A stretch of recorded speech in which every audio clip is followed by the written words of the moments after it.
기도하옵나이다. 아멘. 오늘 고통이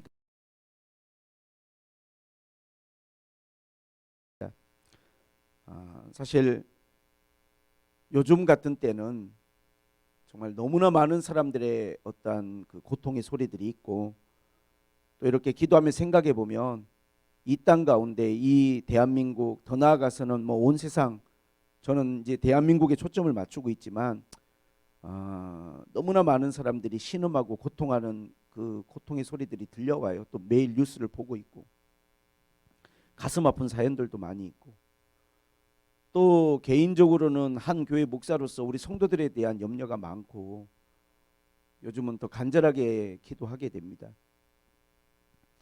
그러면서 이 고통이라는 걸 우리가 하나님 앞에 묵상을 하게 되고, 이걸 하나님 앞에 어떻게 우리가 반응하고 지혜롭게 헤쳐나가야 될까에 대해서 하나님의 뜻을 구하게 됩니다. 개인적으로 이번 주에 뭐 거기에 관한 많은 묵상과 또 그렇게 책들을 보면서 마음에 와닿는 하나님의 은혜들이 많이 있었어요. 기독교 유명한 저술가인 필립 얀시라는 그러한 분이 계시죠. 그분은 비교적 아주 젊은 나이에 내가 고통당할 때 하나님은 어디 계십니까? 이런 책을 썼어요. 왜 그 책을 썼냐 하면, 그가 태어나서 돌이 되기 전에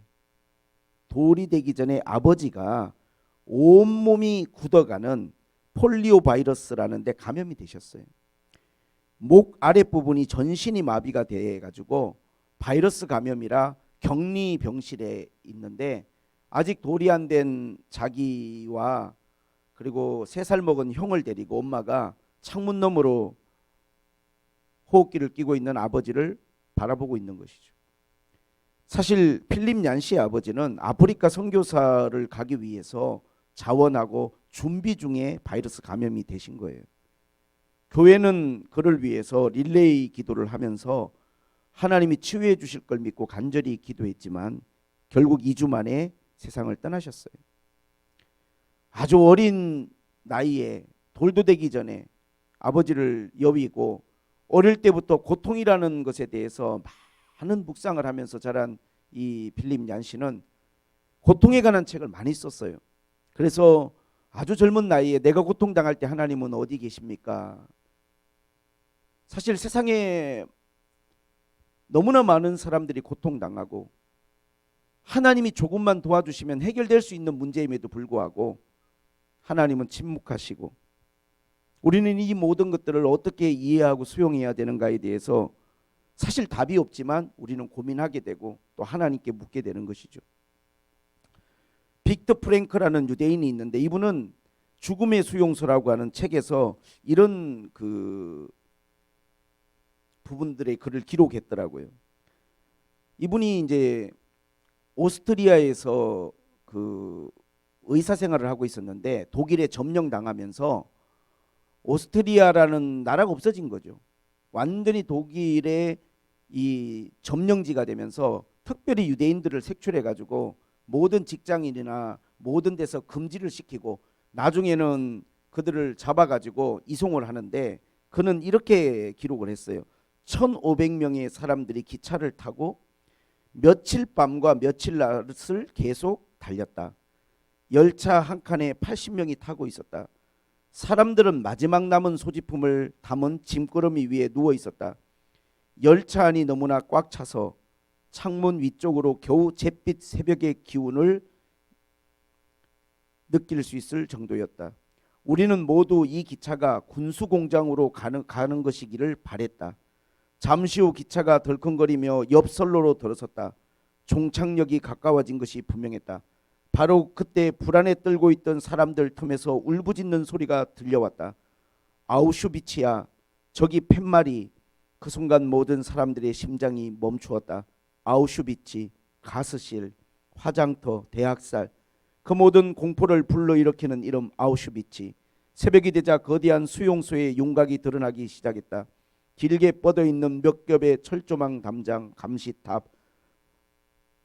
그리고 휘뿌연 새벽빛 속에 미지의 목적지를 향해 뻗어 있는 황량한 길을 따라 질질 끌려가고 있는 초라하고 누추한 사람들의 행렬, 고함 소리와 호루라기 소리가 들렸다. 하지만 우리는 그것이 무엇을 의미하는지 알지 못했다.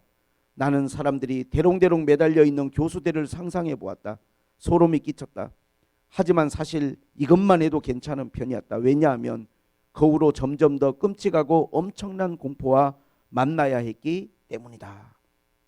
그분은 나중에 정말로 운 좋게 다행히 이 나치 수용소에서 살아남아요.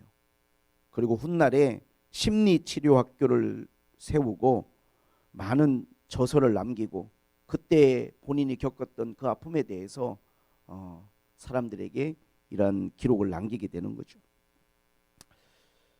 저는 수많은 고통당하는 사람들의 이야기를 이번 주에 한번 이렇게 책으로나 자료들을 통해서 계속 보면서 하나님께 묻게 되는 거죠. 하나님, 고통당할 때 우리는 어떻게 해야 될까요? 여기에 대해서 모든 종교나 또는 철학이나 과학은 나름대로의 어떤 그 체계 안에서 이 고통의 문제에 대해서 해석하고 여기에 대해서 답을 주려고 노력을 합니다.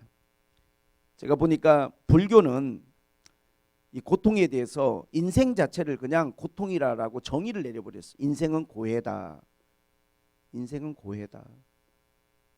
그리고 그 고통에서 벗어나려면 욕망과 두려움에 대한 이걸 벗어던지는 지혜를 배워야 되고, 우리가 욕망이나 그 두려움에서 자유로워졌을 때 내적인 평안을 얻게 된다고 불교는 그렇게 가르치고 있는 거죠.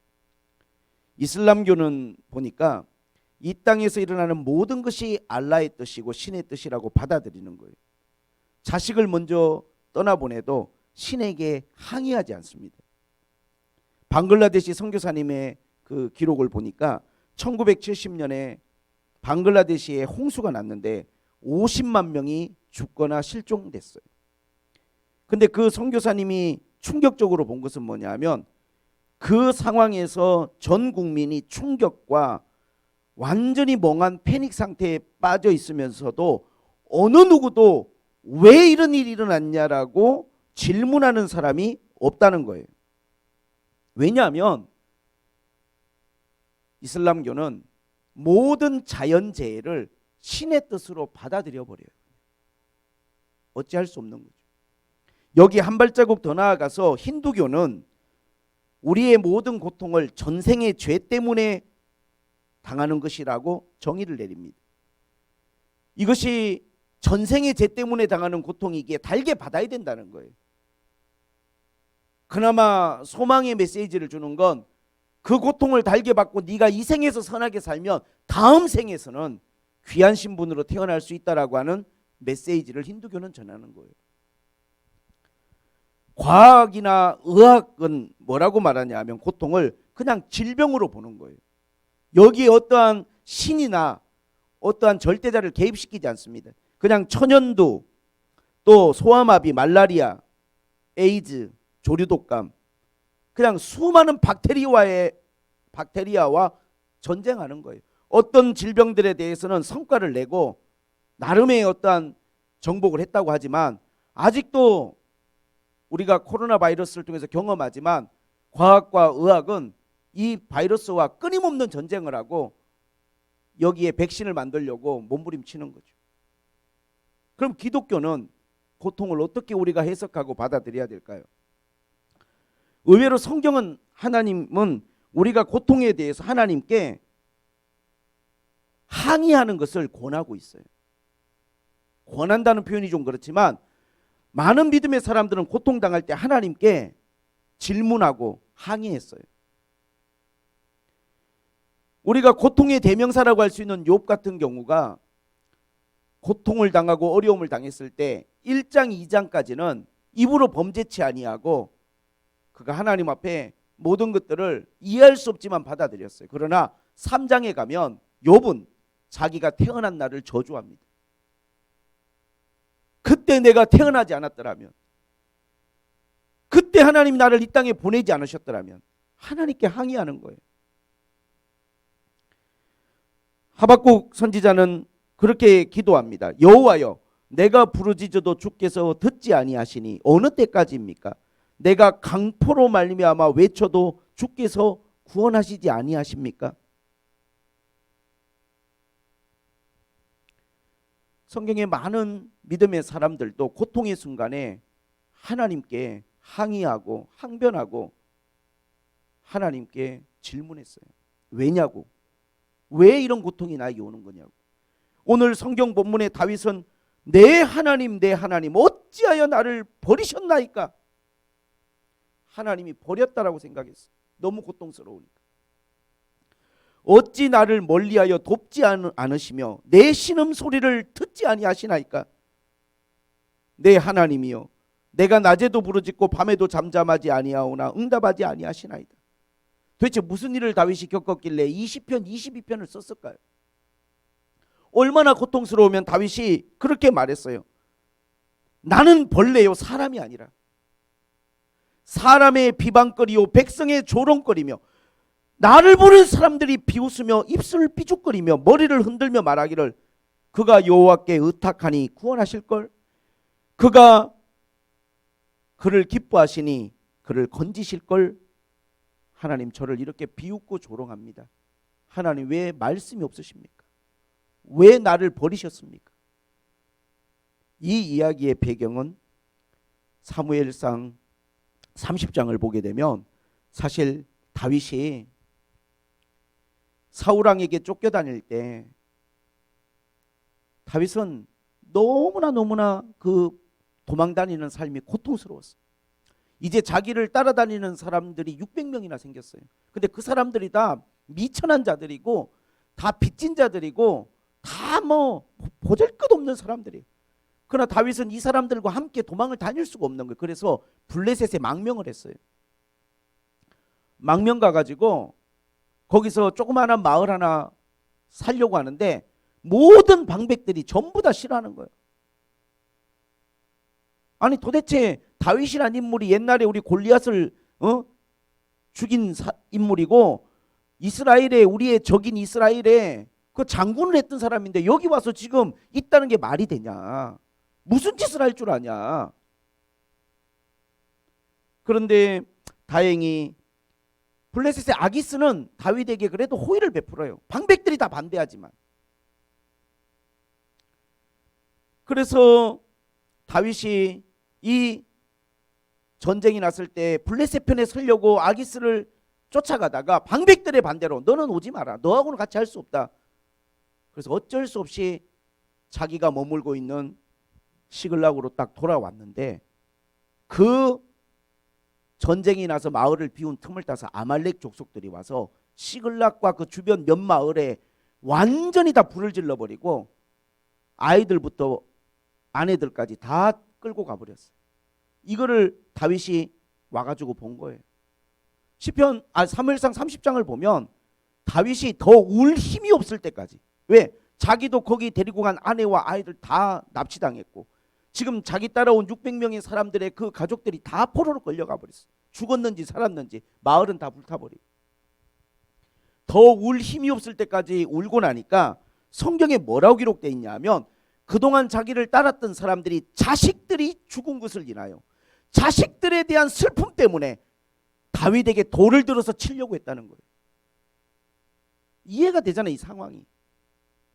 당신 따라서 우리가 여기까지 왔는데 이 결과가 이거냐? 모든 원망과 비난의 화살이 다윗을 향하면서 자기 슬픔은 뒤로 하고 그 백성들의 원망과 저주와 그 슬픔 때문에 자기를 돌로 치료할 때 30장 6절을 보게 되면 다윗이 이 상황 속에서 너무나 마음속에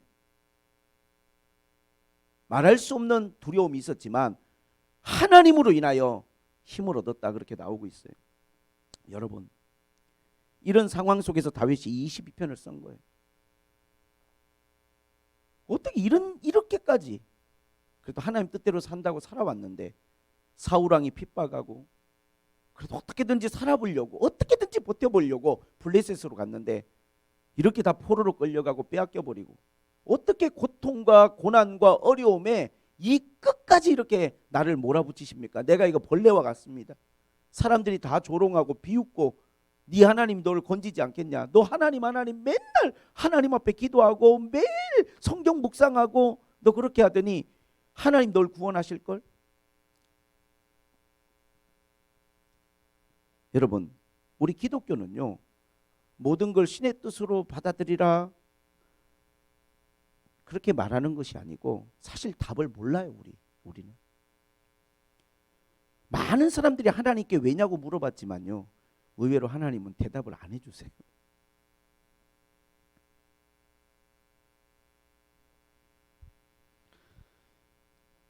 사실 우리가 신앙생활하면서 우리가 겪는 어떠한 딜레마 중에 하나가 뭐냐 하면, 우리가 살아가는 삶에는 너무나 많은 고통이 있는데 여전히 하나님은 우리를 사랑하신다는 이 말이 부조화하거든요.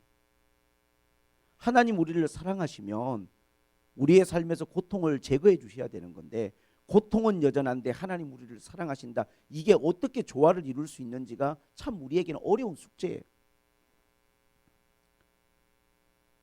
실제로 성경에 보게 되면 많은 어려움과 힘든 순간에 하나님께서 기적적으로 역사하시고 개입하신 사건들이 있지만, 그거보다 훨씬 많은 경우는 하나님이 침묵하셨어요. 그리고 이 하나님의 침묵을 우리는 어떻게 받아들여야 될 것인지 고민하게 되는 것이죠.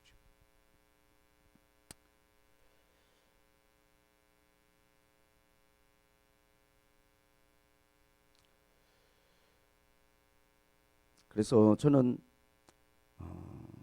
아마도 하나님께서 우리의 고통에 대해서 침묵하시는 이유 중에 하나는, 왜 이 세상에 악이 존재하고 왜 우리 인간이 고통 가운데 살아가는지를 하나님 우리에게 설명을 한들 그 상황과 그 모든 그 일들에 대해서 우리가 다 이해할 수 없어요, 사실은. 만약에 여러분들이 여러분들의 어린 아이들에게 인생을 살아가면서 겪는 삶의 어떠한 그 모든 일들에 대해서 여러분들이 나름대로 설명을 해준다 한들, 너무 어린 아이들은 그 부모들의 말을 듣고 삶을 이해하고 인생을 이해한다는 게 쉬운 일이 아니에요. 그래서 때로는 설명이 필요한 게 아니라 위로가 필요하고 정말로 치유가 필요한 거죠. 사실 욥이 고통을 당할 때 가장 고통스러웠던 게 뭐냐 하면, 사람들의, 주변 사람들의, 특별히 가깝고 친한 사람들의 말이었어요. 처음에는 3명의 친구가 찾아와 가지고 일주일 동안 너무 기가 차고 말이 안 나오는 거예요. 입이 안 다물어져. 아니, 내 친구들 중에 제일 잘 나갔던 욥이, 아니 그리고 하나님도 제일 잘 섬겼던 욥이 이런 일을 당했다는 거, 다 잃어버리고 다 빼앗기고 이제 병들기까지 한 걸 보고 입이 다물어지지 않으니까 일주일 동안 아무 말 하는 사람이 없었대요. 성경에 보니까, 욥기 2장에 보니까 일주일 동안 아무 말 하는 사람이 없었어요. 그리고는 밤낮으로 그냥 아무 말 하지 않고 욥 옆에 넋을 입고 앉아 있었던 거예요. 일주일 동안. 오히려 그때는 욥에게 그게 고맙고 위로가 됐을 것 같아요. 근데 일주일 딱 지나니까 이제 말하기 시작하는 이 친구들이. 그 친구들이 한 말이 뭡니까? 그 친구들이 한 말이 가슴을 후벼 파는 이야기죠, 사실은. 생각하여 보라. 죄 없이 망한 자가 누구인가? 정직한 자의 끊어짐이 어디 있느냐? 엘리바스라는 친구가 이렇게 이야기했어요. 한 일주일 지나고 나니까 한번 생각해 봐라. 죄가 없는데 망하는 사람이 어디가 있겠느냐? 정직한 자가 끊어진다는 게 말이 되냐? 그러니까 너 죄와 잘못이다. 흔히 말하는 진짜 업보, 그렇게 해석하는 거죠. 제자들도 나면서부터 소경된 사람을 보고 예수님께 물어봤어요. 도대체 누구 죄 때문에? 인간은 기본적으로 어떤 사고방식을 가지고 있냐면 원인과 결과로 모든 걸 받아들이죠.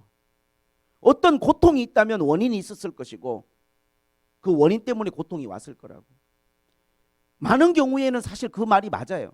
그러나 여러분, 모든 고통이 그런 어떤 죄나 우리의 부정직함 때문에 오는 건 아니에요.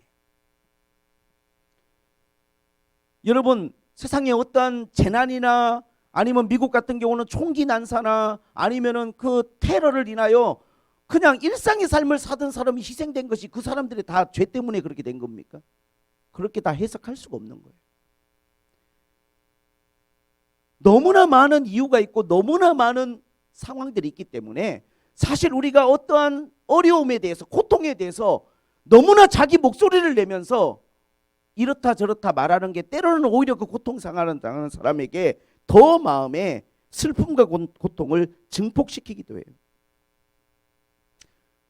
만약에 내 주변에 직장을 잃어버렸거나 사업에 실패해서 엄청난 고통을 당하는 사람한테 우리는 위로한다고 하는 말이지만 성경 구절을 갖다 대면서 다 하나님의 뜻이 있을 거야. 하나님은 감당할 시험밖에 주시지 않는다고 그랬으니까 집사님 믿음이 좋은가 보지. 물론 어떤 측면에서는 그 말이 맞는 말이지만 고통당하는 사람에게는 아무런 도움이 안 되는 정말 공허한 말처럼 들려요.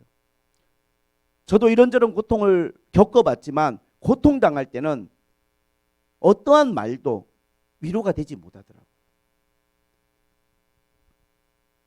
고통은 그냥 고통인 거예요.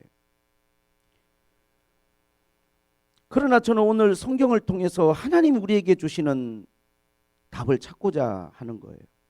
하나님은 고통당하는 사람에게 이런 이유 때문에 이 고통이 왔다라고 일일이 답하지 않으시지만 그냥 하나님은 고통당하는 사람 곁에 있어 주시는 거예요. 여러분, 임마누엘이 뭡니까? 임마누엘은 하나님이 우리와 함께 하신다는 거예요. 예수님의 삶을 통해서 우리는 고통에 대한 조금이나마 답을 찾을 수가 있어요. 예수님은 고통당하는 사람들에게 단 한 번도 네가 이런 이유 때문에 고통을 당한다라고 그 사람들을 가르치려고 하거나 그 사람들에게 뭔가를 교훈을 주려고 하지 않았어요. 그냥 고통당하는 사람들을 만져주시고 치료해 주셨어요.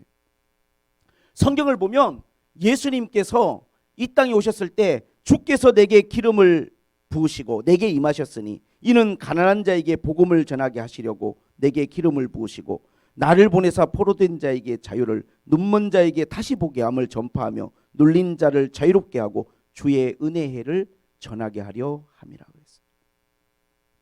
예수님이 이 땅에 오셨다는 사건을 요한은 요한복음 1장 14절에 말씀이 육신이 되어 우리 가운데 거하심에 우리가 그 영광을 보니 아버지의 독생자의 영광이요 은혜와 진리가 충만하더라.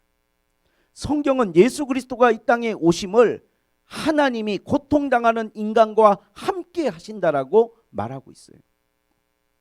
그러면 우리는 왜 우리와 함께 하시는 하나님이 개입하시지 않고 침묵하시는가에 대해서 고민하게 돼요. 사실 어떤 병은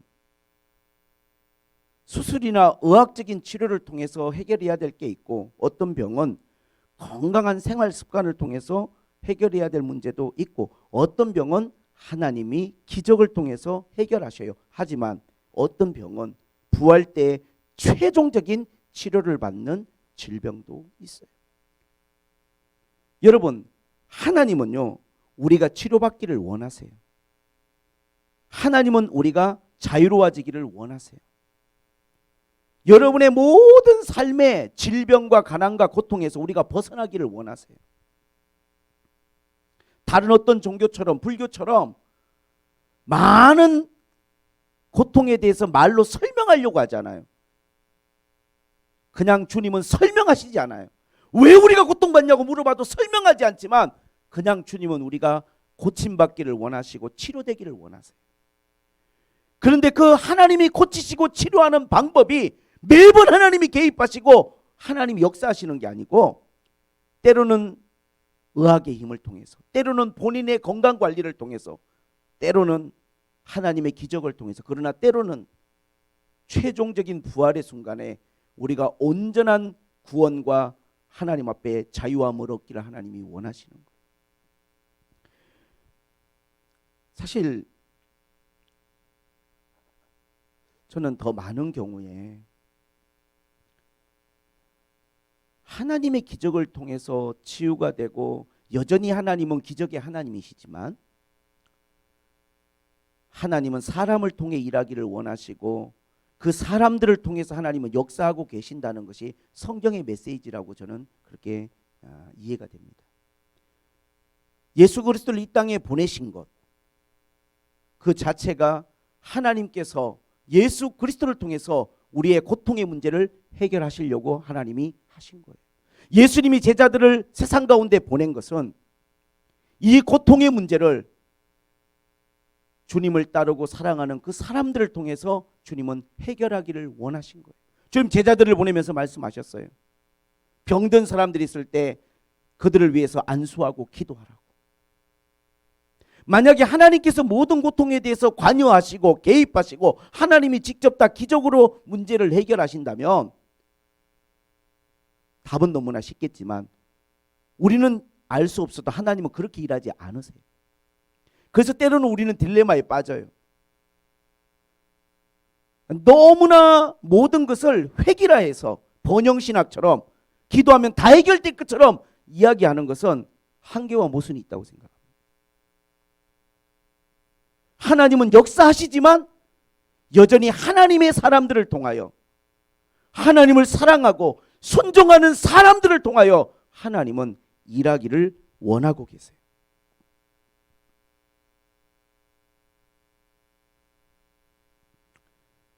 그래서 우리는 내가 고통당할 때나 내 주변의 사람들이 고통당할 때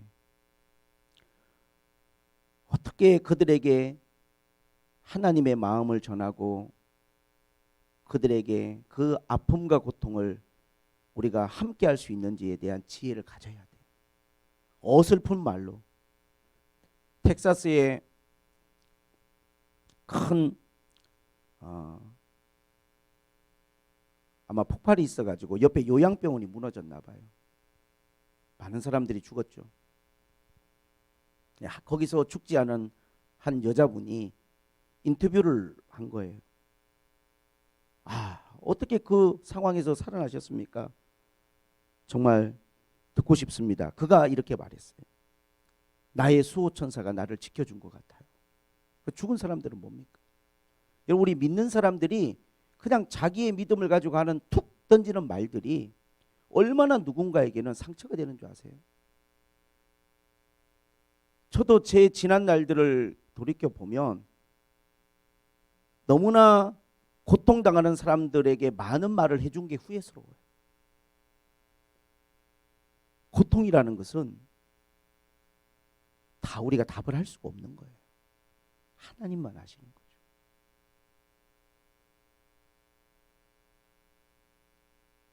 그래서 함께 웃어주고 함께 울어주고, 옳은 것은 옳다, 아닌 것은 아니다라 말하지만 거기서 더 지나친 것은 악을 통해서 오는 거라고 주님 말씀하셨어요.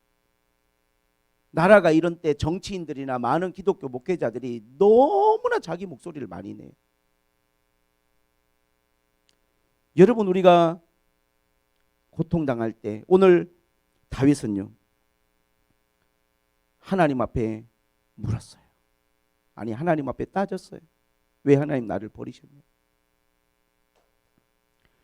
그런데 참 놀랍게도요, 오늘 다윗이 22편에 고백한 이 메시지를 예수님이 십자가에서 이 멘트를 마지막으로 남기셨어요.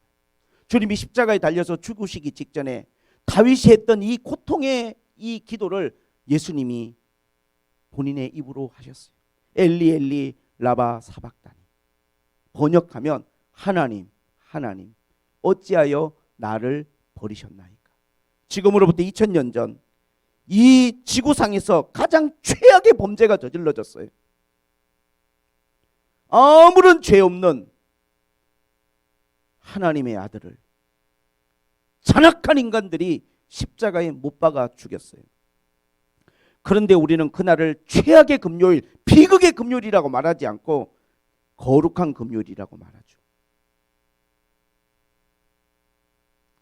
여러분, 하나님은 예수 그리스도를 통해서 우리가 고통당할 때 우리 곁에 계셨고, 내가 아파서 울부짖을 때 그 고통을 함께 주님이 눈물로 주님도 공감하고 느끼신다는 걸 우리에게 말해주고 싶으신 거예요. 예수의 삶을 통해서. 여러분의 문제가 해결되지 않은 것처럼 보일 수 있어요.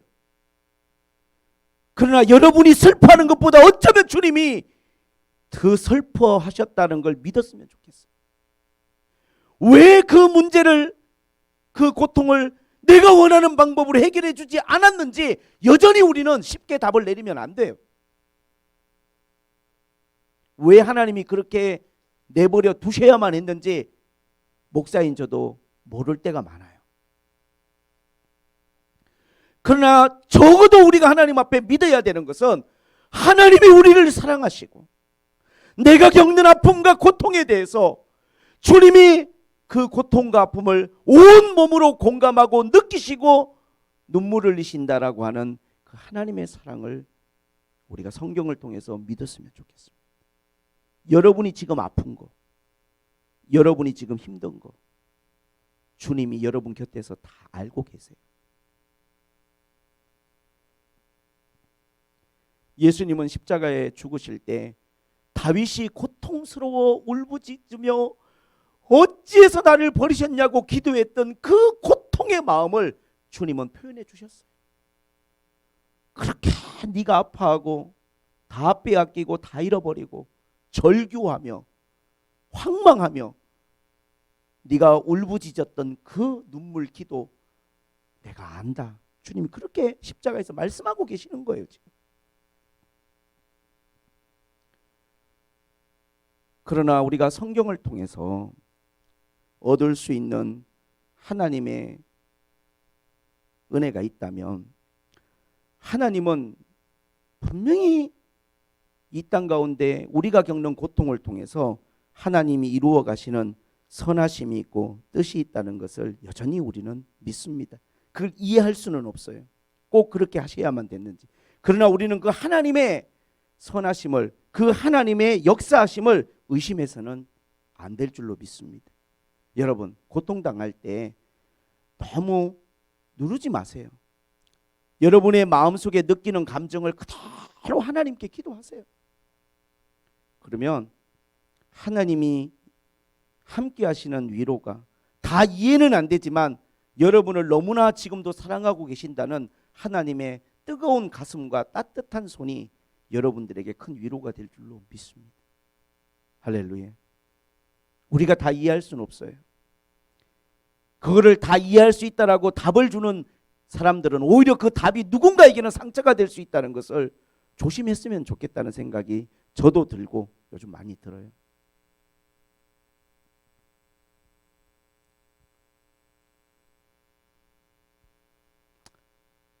임마누엘이 하나님, 언제나 우리 곁에 계시는 하나님, 그 모든 고통으로 우리의 아픔을 채울하시고 우리를 혼자 두지 아니하시고 내가 아파하고 눈물 흘리는 그 모든 날들 시간들 내 곁에서 함께 울어주시는 우리 하나님. 어떤 부모가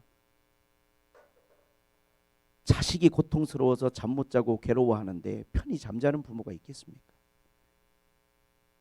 대신해 주지 못하지만 내가 아픈 것보다 더 아파하며 울고 있지 않겠습니까?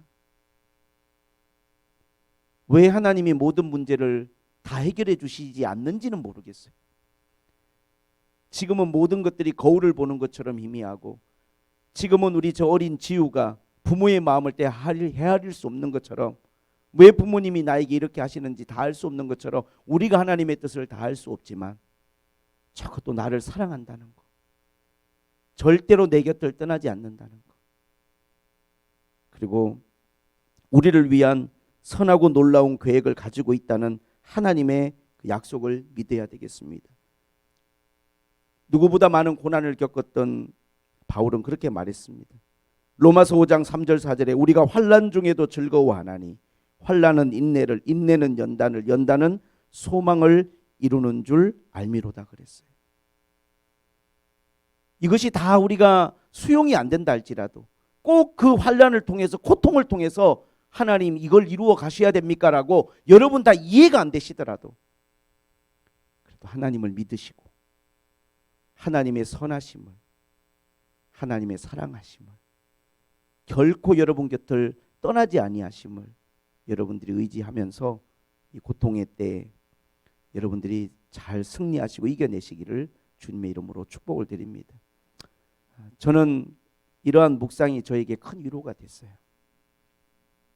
지금 나의 문제들이 해결되지 않아도 여전히 나를 사랑하시고 내 곁에 계시고 나와 함께 아파하시고 어쩌면 나보다 더 눈물 흘려주시는 주님의 사랑이 내 가슴에 와닿고 내 마음속에 임하니까 큰 위로가 되고 은혜가 되고 감사함이 되고 용기가 되고 한 줄기 소망이 되었습니다.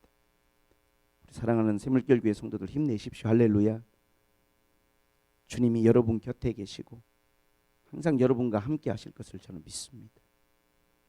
이 어려운 때 한없이 주의하고 조심하시고 또 조심해도 지나치지 않지만 너무 많은 염려나 두려움 때문에 믿음을 잃거나 은혜를 잃어버리거나 정말 여러분의 마음이 그렇게 힘들어지지 않기를 바라고 은혜 가운데서 하나님의 그 사랑 가운데서 이 시간들을 잘 극복하시기를 주님의 이름으로 축복합니다.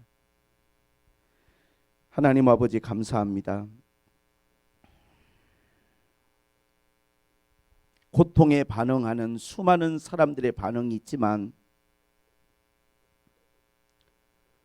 고통스러울 때는 하나님께 부르짖고 울부짖고 있는 그대로 호소하고 기도할 수 있는 마음의 자유함을 주시고 다 대답해 주시지 않고 해결해 주시지 않을지라도 성령의 단비처럼 나와 함께 하시고 임마누엘의 하나님이 나와 함께 하시고 십자가의 주님이 나의 모든 고통을 온 마음으로 온 몸으로 함께 공감하시고 우리를 위해서 기도하시는 것을 귀한 위로로 은혜로 받게 하여 주옵소서. 이 시간 우리 사랑하는 성도 가운데 몸이 아픈 사람이 있습니까? 가장 우울하고 힘들 수 있습니다. 하나님의 그 위로의 은혜가 함께 하시는 은혜가 임하기를 원하고 경제적으로 여러 가지 상황으로 인하여 눌리고 마음이 하나님 아버지 힘든 분들이 있다면 하나님이 함께 하시고 도와주실 거라는 약속의 말씀을 붙들고 기도하면서 잘 견뎌내고 이겨내고 욥의 인내를 배우게 하시고 하나님께서 그렇게 축복해 주시기를 원합니다. 모든 것 주님 감사드리고 우리에게 늘 은혜 베푸시는 예수님 감사드리며 예수님의 이름으로 기도하옵나이다.